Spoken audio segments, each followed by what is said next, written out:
often like commercial real estate has been seen as this long-term but very, very solid return on investment, business that a lot of pension funds, et cetera, invest into it. I mean, again, is that sort of a barrier to, been a barrier to disruptive innovation? And what can they do really or what can the industry do to change that? I don't think the industry can do anything to change it, but I think the world is changing it. So, for example, it used to be quite a lucrative thing to do to invest in shopping malls. Well, shopping malls don't look so good anymore. So, best-selling author and business strategist with more than 1 million books sold, Geoffrey Moore, welcome to the podcast. Well, thank you very much. It's a pleasure to be here. Thank you. Look, I mean, the pleasure is all ours, and we really appreciate you talking to us today. And yeah, I mean, I think really I wanted to take the conversation towards, as you know, like this podcast is about commercial real estate and the impact of technology on that.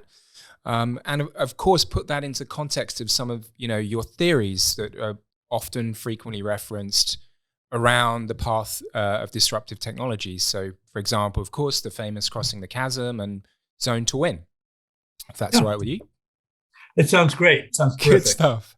So I think, first of all, thinking about the technology adoption life cycle from Crossing the Chasm, if we considered that, or if we consider commercial real estate technology, as some call PropTech, generally, I'd be interested in your thoughts on where in the life cycle you think the majority of startups in that space are. And, for what it's worth anyway, right, my opinion, and to borrow some of your analogies, is that I've been seeing quite a lot of bowling alleys, right? So the companies that are kind of crossing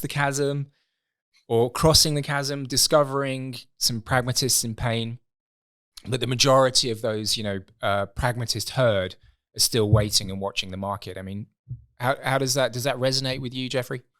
It sure does. Now, my experience with this, I've had a couple of recent experiences. Done some work with Johnson Controls, and of course, they're very interested in smart buildings as part of an ESG portfolio going forward, and just how they, because I guess about 40% of the energy in the world is consumed through buildings. So that's a big deal for them.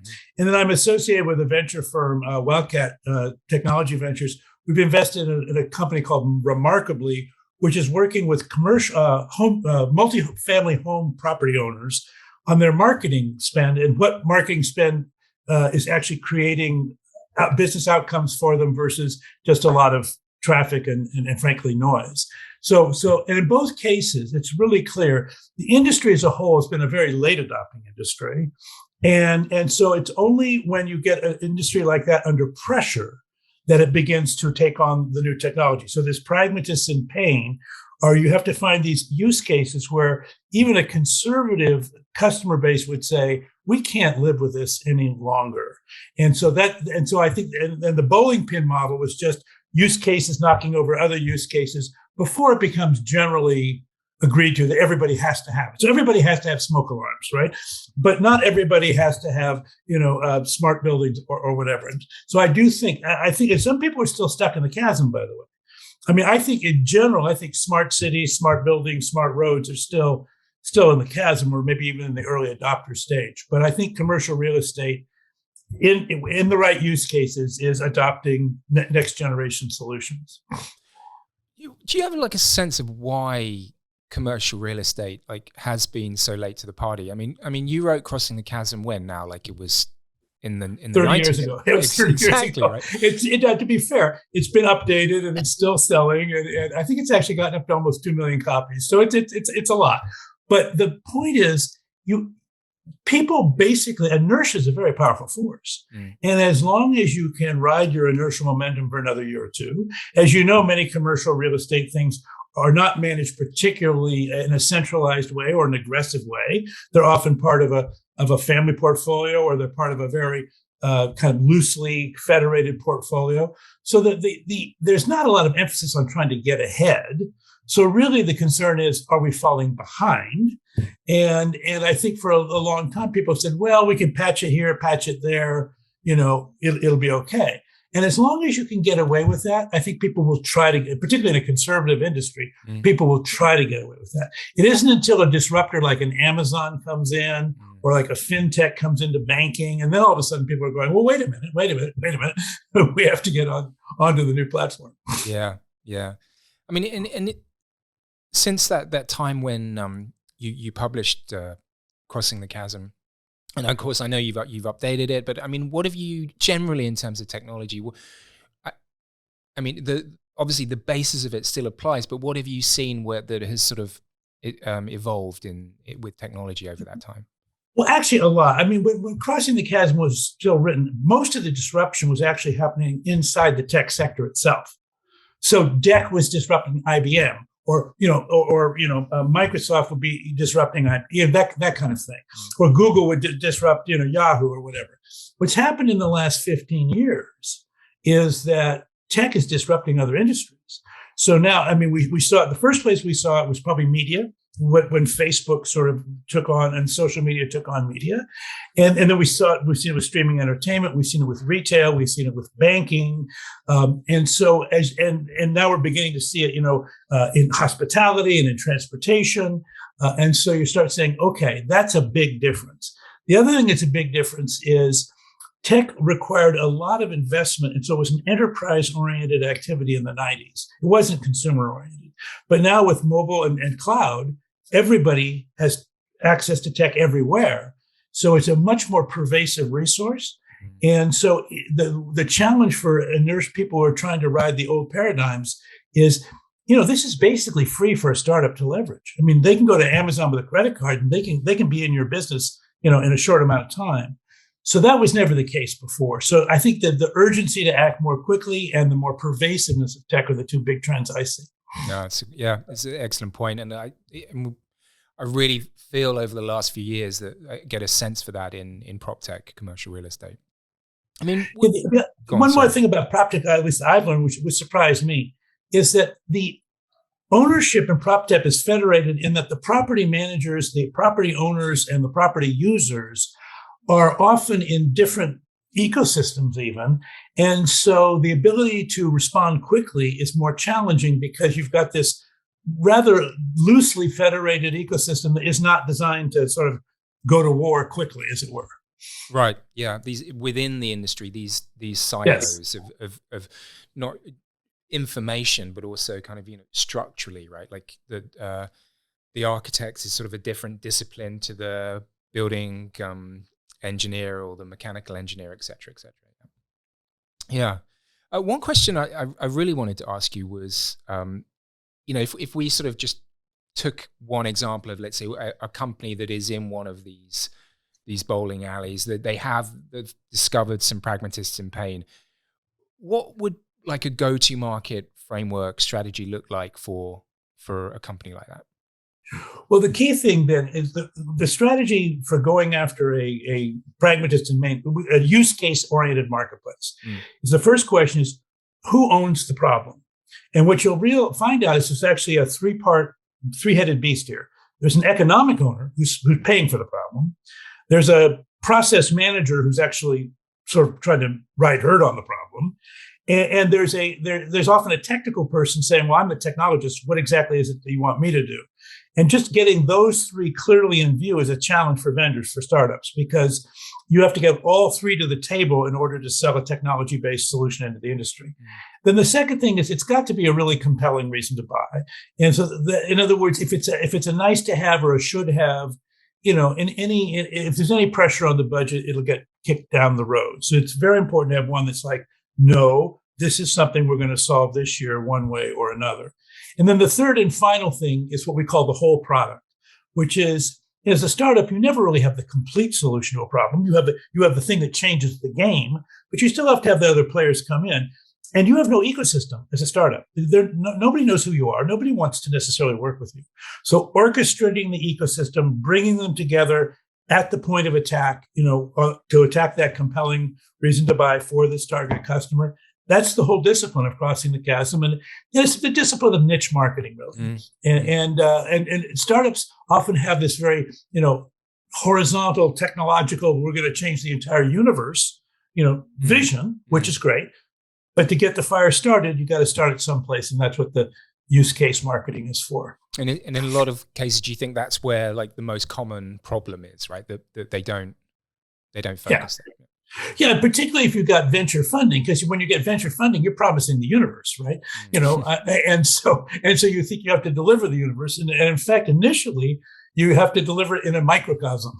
Then it can become a bigger world. Yeah, no, that's a great point. And turning to some of the other books that you've written, specifically Zone to Win, right? Which I think actually in many ways is more important to PropTech. How can these sort of larger, well-established companies position themselves to catch, not just to be on the wave, but catch it and really ride the next wave of innovation? Right. Well, the first thing, if you are an established enterprise, you don't have to be first. You just can't be last, right? In other words, you have to catch the wave at some point. You don't have to be the first one, and you don't have to be even the best at the wave because, again, inertia is on your side. But what you can't do is be left behind by or crashed over with the wave. So the challenge that an established enterprise has is by the way, it doesn't have any venture capital. So it's using its own operating income and retained earnings and working capital and whatever to pay for things. And there's always a lot of stuff in the old model that needs fixing, right? So it's not like there's money lying around that we can't figure out what to do with. So the first thing is just getting that new thing funded. Now, to get it started, the established enterprises worry a lot about not being innovative enough. That's not really the problem. The problem is they're innovative, but then they kill it. And the reason they kill it is as it starts to scale, it's making more and more demands on a limited budget. And by the way, it's losing money. So I'm supposed to take money out of a cash-constrained existing business and pour it into a new business where it's going to basically burst into flames. I mean, it's going to be no returns. And at some point, just that demand on people, they just say, well, we can't do that. And so that's how people ultimately get. It's what happened to Kodak. It's what happened to Polaroid. It's what happens to Business Week and all these companies. They just couldn't get their head around it. So what Zone to Win is about is how would you manage your way through that challenge in an open and transparent way that was constructive. And that's what Zone to Win explains. Mm-hmm. I mean, for example, in some of the work we've been doing recently, I've definitely been seeing an increased level of corporate venture capital coming into PropTech. I mean, how do you view that in the context of Zone to Win? I mean, do you think that is a good way for large companies to kind of outsource their incubation zone? Yeah, and so the incubation zone is the place where you take on something truly novel, and it is a place where you want fast failure and agile and all those things. And it doesn't lend itself to corporate governance in any normal sense, what we call the performance zone or the productivity zone. It doesn't work that way. The venture capital model is actually the right business management model, but of course, most large corporations aren't venture capitalists. They're doing their own business. So I think it's important to have a zone and to manage the zone the way a venture capitalist would manage the zone. The problem with completely outsourcing it, however, is that you don't build any connection, because at some point you're going to want to bring it into your established go-to-market, your established support, your system, building system. You want your ecosystem to embrace it, which means you have to bring it in. So at some point you've got to get close enough to it to make it work. So I think you want a combination of internal startups and external startups. And the other thing you can do is you can often do an acquisition to kind of get you to scale. The problem with that for most people is the way a startup is valued is so different from the way an established enterprise is valued that the price to earnings ratio just looks crazy. I mean, it's like you're valuing this person at like 20 times future revenues and I get valued at 1. I mean, what are you talking about? And so there's a lot of challenges in making that work. And that's why the Zone to Win is addressing a really tough problem. Yeah. To be fair. Yeah. No, absolutely. You mentioned acquisition there, and that's again, obviously another strategy. We see that again. We see quite a healthy level of acquisitions in the market, especially last year. Definitely up across many of the different sectors we look at. But often, it seems to be quite difficult, especially with the larger acquisitions, for companies to really, gain the momentum after they've done it. Like, I mean, in your sense, how do you view that as a strategy, and why does it often not work? Talking over you. It's important because the classic acquisition model from 20 or 30 years ago was actually a consolidation model. It was in a mature industry where you're saying, look, we've got 22 car companies. We only really need 7. So we're going to acquire it. And people know how to do that. You sort of they call it about synergy, but basically you just smash them together and you work it out because the ecosystem's the same. You're just consolidating an ecosystem. The problem with disruptive technology is it's 2 ecosystems. And in fact, the new ecosystem is actually potentially cannibalistic to the old ecosystem. So now you have this problem where your partners and look at the automobile industry and the dealership model. The dealer is becoming part of the old model. The digital model is more the new model. Well, but the dealers are totally threatened by the digital. So how do you make that work? There's a problem like that with the architects and the engineers and the building maintenance people in a commercial building. So I think what you have to do is there are 2 forcing functions that have to be, one or the other has to be present to make this work. Either you have to have a competitor wolf at the door, and you realize, like where retail is right now with Amazon, if I don't do something, I'm going to get killed. Or, and I think this one's more likely for commercial, I have a customer who's saying, I will no longer accept the old model. But you have to have an external forcing function. And then the ecosystem realigns because the ecosystem says, well, we all want the money from the customer. So what is it we have to do exactly? And how do we get there? But if you try to move ahead of those 2, then you have to be really visionary and you have to be like an Elon Musk with Tesla. You have to take a huge risk. And most established enterprises are just not set up to do that. And the investors in commercial real estate in particular have zero interest in disruptive innovation as an investment model.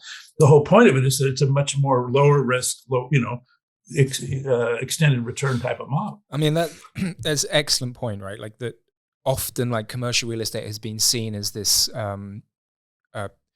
long-term, but very, very solid return on investment, business that a lot of pension funds, et cetera, invest into it. I mean, again, is that sort of a barrier been a barrier to disruptive innovation? And what can they do really or what can the industry do to change that? I don't think the industry can do anything to change it, but I think the world is changing it. So, for example, it used to be quite a lucrative thing to do to invest in shopping malls. Well, shopping malls don't look so good anymore, right? And so all of a sudden it's like, oh my gosh. I mean, in fact, office buildings. Well, remote work. I mean, now I noticed that you're not in an office and I'm not in an office right now. So it's like all of a sudden, and you saw WeWork come in and do some creative things. They got a little bit too far over their skis, but they demonstrated that there was certainly a market for that.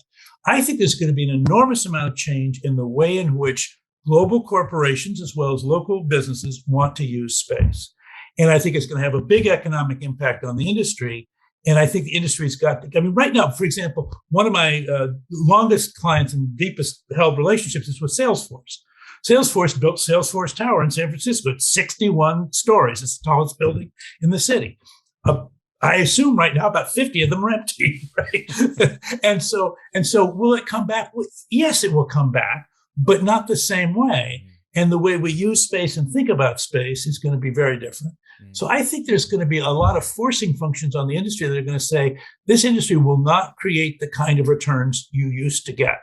So if you want those returns, maybe you should look at bonds, because this is not what's going to be going on in our industry for the next 10 to 15 years. There's going to be a revolution. Somebody's going to make a lot of money from it, but I don't think it's going to be the traditional players. You make some excellent points. I mean, just with that sort of different models, I mean, a lot of, even before the pandemic, WeWork, I mean, these were trends that were happening, but really like in the last 2 years, it has absolutely sped up the level of sort of how much disruption there is in terms of what space of using these different, terms of like, hybrid working, which really is exploding at the moment. But of course, it's fulfilling the need, right? Absolutely. Companies at the moment are really struggling with like balancing people working from home, people working in the office. And, actually, I think to the credit, like a lot of companies, startups and bigger companies are stepping up to that plate and now delivering some pretty good solutions. Well, what's interesting to me is, look, we are social mammals. So we do not want to live in isolation from each other. We definitely want to be in place. But we're tired of living 40 miles away from a city because it's the only place I can afford, and driving in 40, an hour and a half to do a commute to come back. Now, in some places like Amsterdam, you can bicycle to work. That's very nice. But at least in the US, not the case. So I think we're going to be looking for a much more distributed architecture of a campus, where you'd say, look, our building we have a headquarters in the city, but we have like 6 or 7 satellite offices in various sub-communities around our area. And they're very highly connected digitally. Like Cisco had this thing called telepresence 10 years or 15 years ago, which was like Zoom for a room, Zoom rooms, let's call them. I think we're going to have Zoom rooms. I think we're going to say, look, it's better to pull together people, in 6 or 7 locations with incredible digital, interaction, like what we're having together right now. And use that as opposed to saying, no, we're all going to commute. Even if you say we're only going to commute Tuesday, Wednesday, Thursday, which is kind of the interim model. The interim model is going to be stay home some days, come to work some days. It's still coming to work. It's like, that's just can't be quite the right model. But not coming together is also cannot be the right model. So we have to, I think, find a new way to use space, and transportation is going to be part of this. Like, why do we have to commute? Why do we need all this stuff? I mean, why can't we take more advantage of our digital capabilities? I think we will be able to do that going forward. Yeah, no, absolutely. One question I wanted to ask you as well, like, right now, what would you prefer to be? Would you prefer to be in charge of a startup, a PropTech startup, or in charge of a large, well-established PropTech company? I think the first. The challenge of the second is you have all of the expectations of your past, which are increasingly unrealistic to realize in the future. So if you're going to be in that second position, I think you have to figure out, look, is this going to happen? It depends on your demographics. If you're old enough, you could say, I'm going to squeeze out 1 or 2 more years and leave. Okay, fine. But if you're saying, look, no, I'm in the middle of my career, then you got to realize I'm about to go through a transformational change. And people throw around this digital transformation as if it's something that's fun. It's not fun. It's horrific. I mean, it's called creative destruction. This is a war zone. So, but I do think it's important. I think it's going to be important to society and to government, and to taxation and to investment and to work life, that this problem get dealt with creatively. But our zoning regulations, our taxing regulations, the safety stuff, the whole fact that most of our building maintenance is outsourced to third parties who have no technology at budgets whatsoever. I mean, it's a big, big problem to solve. Yeah, I mean, you touched on some really interesting areas there, right? Like, yeah, I mean, it'd be fascinating to see, I think, what's going to happen over the next couple of years. But I think I pretty much agree with you there about preferring a smaller, more nimble company, as it gets, there's less to lose, isn't there? Well, there is, and the truth is, in a disruption, you want to be. If you're in disruptive waters, you want to be in a small boat, not a big boat. You want to be able to dodge and move around and get to destinations and be agile and do all those kind of things. So I do think for startups, there will be enough pragmatism and pain. I think what the startup has to be thoughtful about is to bite off the right size chunk of problem to tackle in any given 1 to 3 year period. Because the industry is going to be in disarray. I think trying to go global with some massively quick solutions, I don't think that's what's going to work. I think these more specialized solutions for the rest of this decade, and this is going to be a 20-year problem. It's just not going to be a 2-year problem. So it's got a lot. It's going to be a long runway, and I think eventually it will build to global solutions. But I don't think they will come realistically in this decade. I think they'll probably come in the next one. That's a great point. And just we're getting towards the end now. I wanted to give you an opportunity to talk about what you're working on at the moment. Are there some new books, projects in the pipeline? Well, my latest book is a little bit off the beaten path. So I've been writing business books for the last, I don't know, 30 years. But the latest book's called The Infinite Staircase. It's a philosophy book. It's about like, how in the world did we get here? And in this world of big bangs and whatever, where does ethics fit into a world if it started with, atoms blowing up, 13.8 billion years ago or whatever it is. So it's called The Infinite Staircase. I care a ton about it. I'm not so sure that my business colleagues will or not, but I do. But I think on the business side, it is this book's zone to win, and particularly for PropTech companies. What it just says is, look, there are legitimate interests inside your enterprise right now that are in conflict with each other, and there's just no avoiding. There's a performance zone that has to deliver on the current business plan under the current conditions with current expectations. There's a productivity zone that's got to make that performance zone as productive as it can, as well as legally compliant and deal with all the regulations or whatever. And that's 90% of your budget or more. But there's all this disruptive stuff which you can't ignore. So you really do have to have an incubation zone, although nobody inside your company really knows how to run it. So then you have to think, well, how the heck do we get that set up? But then the really tough one is the fourth zone, which does not exist normally. It's called the transformation zone. And that's when you bite the bullet. That's when you say, okay, this is the year. It's probably more like a 3-year window where you say, we're going to go through a bad patch in order to get to the other side. And we need to have a coalition of the willing. So we need to get our people, our customers, our partners, our investors, our city governments, everybody on the same page to make this journey, or we're not going to get to the other side. And we do need buildings. I mean, there is another side. It's not like we're going to abandon buildings, but boy, the way we reassemble the team is going to be a big deal. Great. Well, look, Geoffrey, I know how busy you are, so thank you for being so generous with your time and for talking to us today. We're very grateful. PropTech is a really interesting example of the technology adoption lifecycle, which is my life's work. So obviously I'm fascinated by it, and I certainly wish you and your colleagues well. Great. Thank you so much. And we'll make sure we put a link to those books we discussed in the show notes. Oh, thanks great. Again. That'd be fabulous. Bye for now. Thanks, Geoffrey. Thank you.